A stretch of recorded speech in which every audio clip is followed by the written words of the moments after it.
Hello everyone, welcome to my YouTube channel. আমি তোমাদেরকে অনেক দিন আগেই বলেছিলাম যে রায়ের ন্যাড়া হওয়ার ভিডিওটা তোমাদের সাথে শেয়ার করব। তো আমি নিয়ে চলে এসেছি। একটু লেট হয়ে গেল বুঝতেই পারছি, তোমরা দেখতেই পাচ্ছ রায়ের কত চুল ছিল। ও যখন জন্ম হয় আরও চুল ছিল, এটা অন্নপ্রাশনের সময় একটু ছাঁটা হয়েছিল। সবাই আমাকে বলছিল চুলটা কেটে দেওয়ার জন্য, ন্যাড়া করতে হয় নাকি। তো আমার পার্সোনালি মনে হয়েছিল, ইনফ্যাক্ট ডাক্তাররাও বলে যে 18 মাস না হওয়া পর্যন্ত ন্যাড়া করবেন না।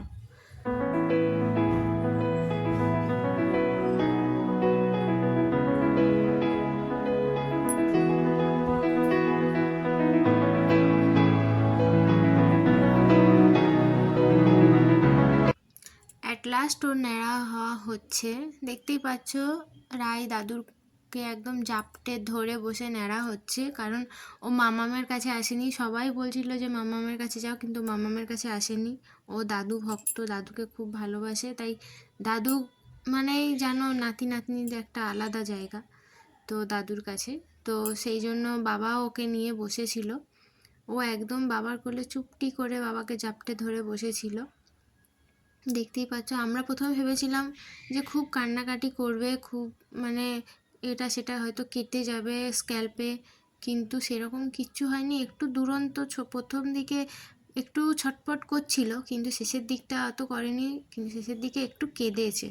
ন্যাড়াটা পুরো হয়ে যাওয়ার পরে কেঁদেছে। রাই ভাবছে আমার মাথায় এত চুল ছিল, আমি এত ফাঁকা ফাঁকা লাগছে, আর রাগ কি, মাথায় চুল নেই। ওর জানো তো সামনে যদি চুল থাকে ও খুব খুশি হতো, যদি চুলটা সরিয়ে দিতাম তাহলে খুব রাগ করতো।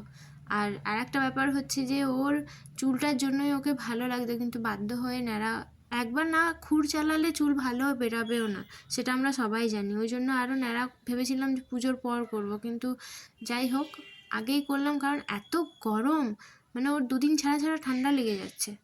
ওই জন্য ওকে আরও ন্যাড়া করতে হলো। আর ন্যাড়া করলে কি আরও চুলটা ঘন বেরাবে, তাহলে পুজোর আগে বেরাবে। ওই জন্য আমি 1 বছর 1 মাস হয়েছে তারপরে ওকে আমি ন্যাড়া করেছিলাম।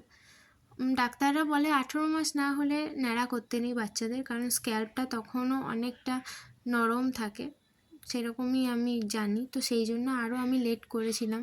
তারপরে কিছুটা ভয়ও পাচ্ছিলাম, ওই জন্য লেট করেছিলাম।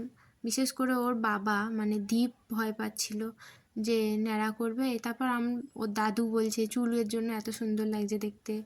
তো যাই হোক, একবার তো ন্যাড়া করতেই হবে আমাদের। আমরাও সবাই ভয় পাচ্ছিলাম, কিন্তু এই দাদাটা এসে এত সুন্দর করে ন্যাড়া করে দিল, মানে আধ ঘন্টার মধ্যে, আধ ঘন্টাও মনে হয় লাগেনি, 15 মিনিটেই একদম কোনো চুল নেই ওর মাথায়। মানে আর রায়কে এত অন্যরকম লাগছিল দেখতে, মানে আমরা সবাই। আর ওর যখন নিজেকে প্রথম আয়নায় দেখে না, ও একটা ফার্স্ট রিয়াকশান দিয়েছিল, সেটা ছবি তোলা আছে, ভিডিও করা হয়নি। ও দেখে অবাক, আমার মাথায় একটা চুল নেই, কোথায় গেল চুলগুলো। তো দেখো কত ভালো মেয়ে যেন বসে আছে।